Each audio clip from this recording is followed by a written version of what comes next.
Welcome, seekers of hidden knowledge, to the mystical realm of the occult. Delve into the secrets of the universe as we journey together into the enigmatic world of ancient wisdom. Brought to you by your guide through the shadows of enlightenment, Wisdom Rocker. Uncover the mysteries, unlock the power, and journey with us as we explore the hidden depths within the pages of forgotten scrolls and ancient texts. Prepare to embark on a journey beyond the ordinary, where wisdom transcends time and knowledge is your greatest ally. Welcome to Wisdom Rocker. Prepare to awaken your inner sage. In this video, we will be uncovering the wisdom within the chapters of Fragments of Truth by Richard Ingalese and Isabella Ingalese. Chapter 8. Vanity. Vanity is a characteristic of the animal nature and did not belong, originally, to the subjective mind. When the sons of God came to earth they had no vanity. In the Arcadian lives that they had lived, upon the moon, each looked like the others and, since they had never made an effort to live, they had no ideas of individual superiority.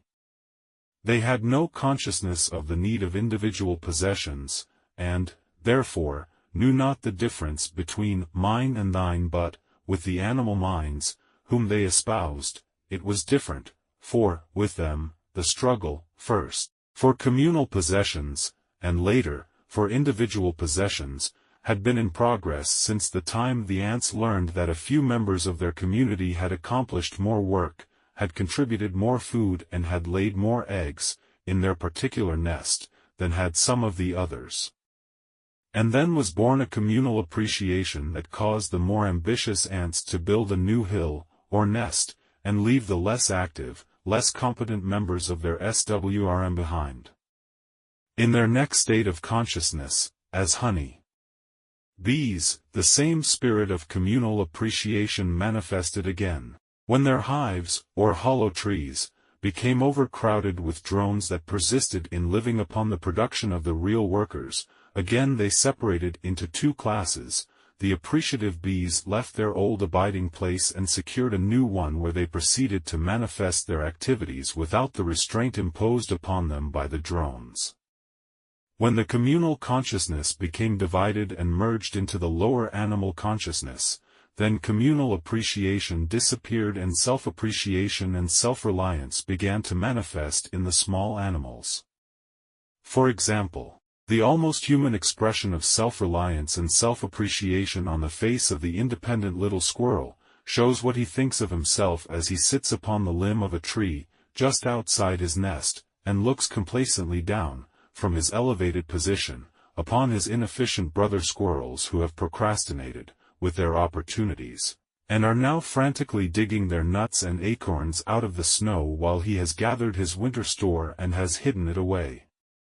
And that self-appreciative, self-satisfied little scrap of individualized consciousness nibbles daintily at the nice fat acorn he has selected from his supplies, while he indifferently waves his handsome tail above the unsuccessful little creatures below. Thus he manifests his self-appreciation and self-reliance. In the human baby, self-reliance begins to manifest when it finds it can stand alone and walk a few steps unsupported by its nurse. And, when it is old enough to begin to understand the complimentary thing said to, and about it when it has learned to know something of the meaning of the word pretty, its little heart begins to swell with self-appreciation. And when it understands that it is the prettiest, smartest, cutest child that ever lived, then vanity is born in the mind of the human baby. There is a fine distinction between self-appreciation and vanity, and a close analysis is required to determine where self-appreciation ends and vanity begins. The occultist says, self-appreciation comes as a result of self-reliance. When an animal, or a man, through effort, overcomes obstacles and realizes his power, those two characteristics are necessary to the founding of his character. But, when he begins to compare his appearance and his successes with the appearance and successes of another, then vanity comes into his nature and, while self-reliance and self-appreciation are constructive to a good character, vanity, like a corrosive acid, destroys it. Vanity is such a subtle emotion and appears in so many guises that many times men are deceived by it. For it manifests, not only with regard to personal appearance, but with the mental and spiritual perceptions of men and women.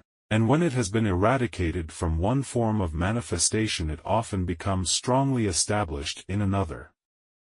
For example, there was a man whom the world called a handsome, distinguished gentleman. He was educated and refined and held a prominent position in society.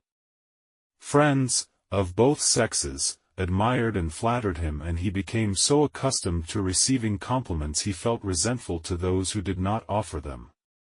His affable, charming manner made him an agreeable companion, and his real goodness of heart won the love of many persons who knew him well. He was an admirer of beauty, and, because of the compliments continually received, became convinced that his taste, regarding all things, was best. He compared his face and figure with those of other men, and decided his admirers were right in their judgment, that he was the handsomest man he had ever seen, and became satisfied with himself, as he was. Because he believed he knew everything that was necessary to know, and possessed everything that was necessary to have, he had no desire to learn anything more difficult than the latest dances and the newest fashionable fads. In his estimation, he had reached perfected manhood, and there was nothing more for him to attain. And here his evolvement paused and trembled in the balance, because his vanity told him there was nothing more for him to gain. The years passed, and, as this man continued to live in the atmosphere of flattery, his vanity became colossal, and his friends called him Apollo, which pleased him greatly. But, suddenly a change came into his life. He lost his fortune, and, soon afterward, met with a mishap which temporarily disabled and permanently disfigured him. His fashionable friends deserted and forgot him, and he was left alone to meditate upon his new condition.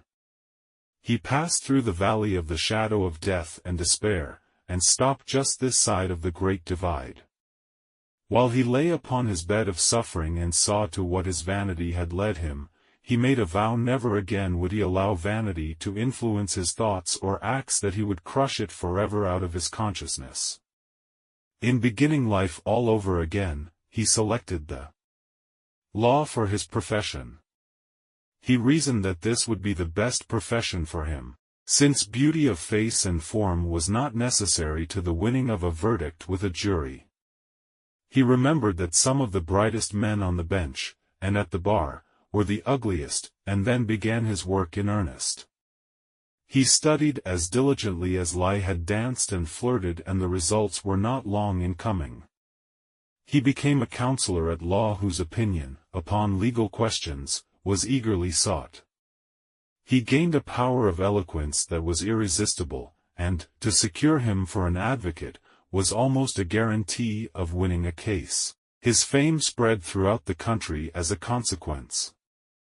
But he never wore good clothes, was noted for his shabby, personal appearance, and seemed to take great pleasure in shocking his associates, and the public, by his untidiness and irregularities in dress. He rarely shaved, never combed his hair, at the back of his head, and permitted it to fall over his forehead almost to his eyebrows. He became known as Shaggy Jack, and gloried in this title, believing it and the irregularities of his dress were evidences that he had destroyed, in himself, the last shred of vanity. He was mistaken, however. His vanity had shifted its position from the physical to the mental plane of his consciousness, and was as firmly entrenched there as it had been on the physical. For, in his position as counselor, when he now made a statement concerning a point of law, that statement must stand, as he had made it. If he decided upon the guilt, or innocence, of a client, it did not matter what evidence were brought to prove facts to the contrary. He refused to accept anything that disagreed with his decision, and fought determinately to maintain it. He became bitter and unrelenting, in his egotism, and intolerant with every one who differed from him in opinion. His desire was to rule, or ruin, every person with whom he entered into any form of relationship. And again he became retarded in his evolvement by the mental vanity that blinded and made him believe the small elevation upon which he stood was the top of the highest mountain peak of knowledge. Vanity had cast a curtain of fog before his mental vision, and he could see nothing above and beyond himself, and again he believed there was nothing more to strive for, nothing more to attain. Another example of how that subtle emotion, vanity, deceives its possessor was manifested in the case of a woman. She, also, had lost her fortune, her beauty and her social position. She turned to the church for consolation and became a religious fanatic. After studying the Bible, the Catechism and the lives of all the saints and martyrs, she decided to follow in their footsteps. Because she had accepted the King James Version of the Scriptures for her life guide, she believed it to be the only guide for anyone to follow. She accepted the fallacy, for a truth, that every human soul had been lost who had passed from physical life without the knowledge and belief that Jesus of Nazareth came into the world to save sinners. She thought she knew that every soul, who would pass out of material expression without that same knowledge and belief, must meet the same fate of the unfortunates of the past. In her desire for a broader field for her Christian labors, she left her helpless old mother to be cared for by the county, sent her son and daughter to live with relatives, who grudgingly accepted them as encumbrances, and sailed for the Orient.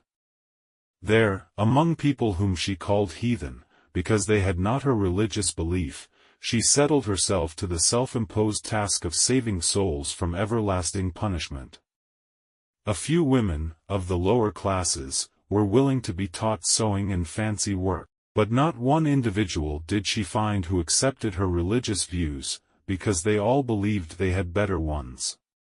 For years the spiritual vanity of that woman kept her blinded to the fact that she was doing a mistaken duty, and, instead, made her believe that her work, among the so-called heathen, would bring her close to God, and that, in return for her efforts, she would be given an exalted place in heaven among the saints and martyrs. Her vanity showed her the alluring mental picture of herself clasped in the arms of Jesus, while other less fortunate souls looked enviously at her in that blessed exclusiveness. It never occurred to her simple mind that there were thousands of other fanatics in the world who expect to lie in the arms of Jesus when their life struggles are ended, and if she had thought of it, her vanity would have told her that she would be the favored one, above all others, to win that happiness. After years of hard work, disappointment, privation, and constant prayer, this victim of spiritual vanity died alone in a little hut, but, before she passed on, she wrote to her family and told them that, although she had not saved any souls, her life had been a sanctified one, and she was glad to die a martyr to her faith. That her one regret was that death could not come to her through burning at the stake as it had to many other martyrs. That if she had 1,000 lives she would gladly give them all for her faith, that she was going to heaven where she would be perfectly happy, notwithstanding the fact that nearly all the people in the world were going to be lost, and that woman believed that vanity had died out of her soul when she lost her beauty. From an evolutionary standpoint her whole life had been a failure. She had gained nothing and had not the satisfaction of converting one soul to her faith. But she had neglected her filial and maternal duties, also her social and civic duties.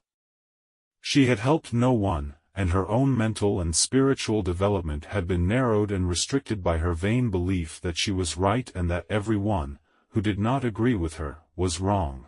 There are the egotistical father and mother who believe they know best what their children should do, or become, in the business and social world.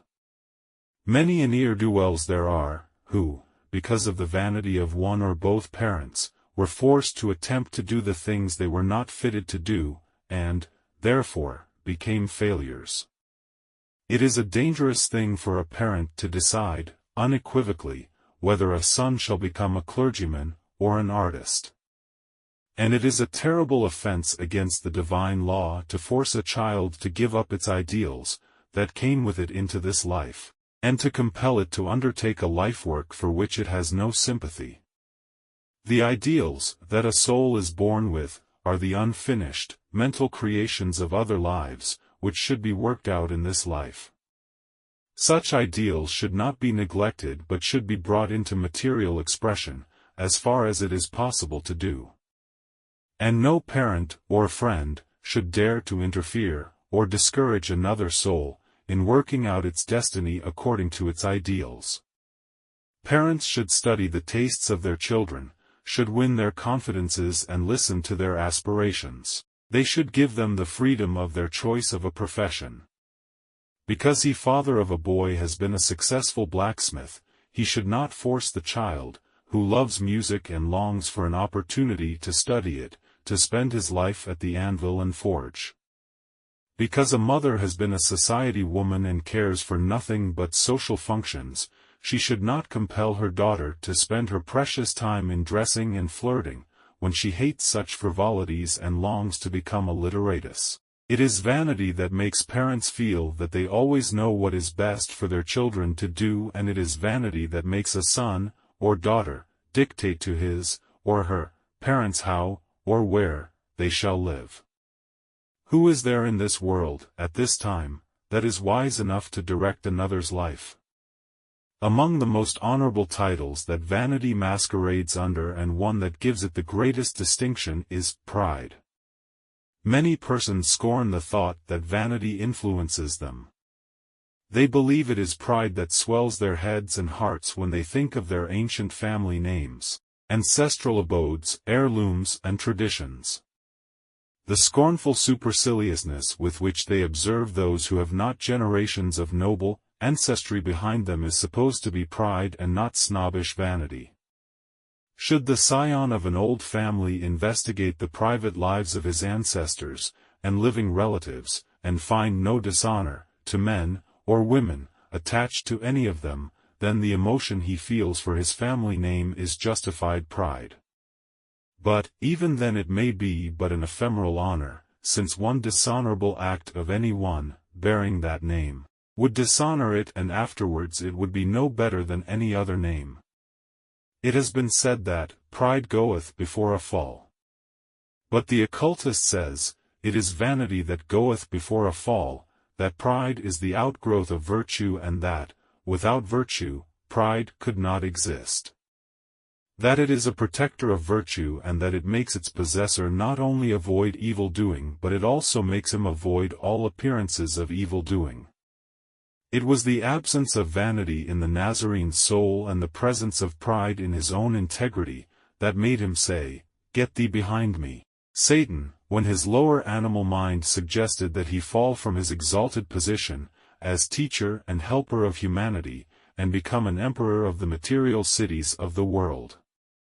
In former lives the subjective mind of the Nazarene had transmuted that basic emotion, vanity of personality, into the gold of spiritual understanding, and he had no vanity. The emotion falsely called the national pride, on close examination, proves to be national vanity founded upon the self-reliance and self-appreciation of the individuals who compose that nation. At the present status of humanity, national pride is an effervescent dream, since there is not one nation upon earth that has reached a point, in its evolvement, where all the individuals who compose it are honorable with each other and with all other peoples. It is vanity that makes the head of a nation insist upon forcing his personal opinions and desires upon his people, because he thinks he knows what is best for them. He is a walking vanity bag filled with political cosmetics which he wishes to use to cover his own political defects and the political defects of his colleagues. According to the standard of morality held to by the occultist, it must be a new nation born in the coming new day, that will be able to justly claim a national pride, since each of the nations of the past and present has been an example of, as Solomon said, vanity and vexation of spirit. Thanks for watching the Wisdom Rocker. Don't forget to like, comment, and share.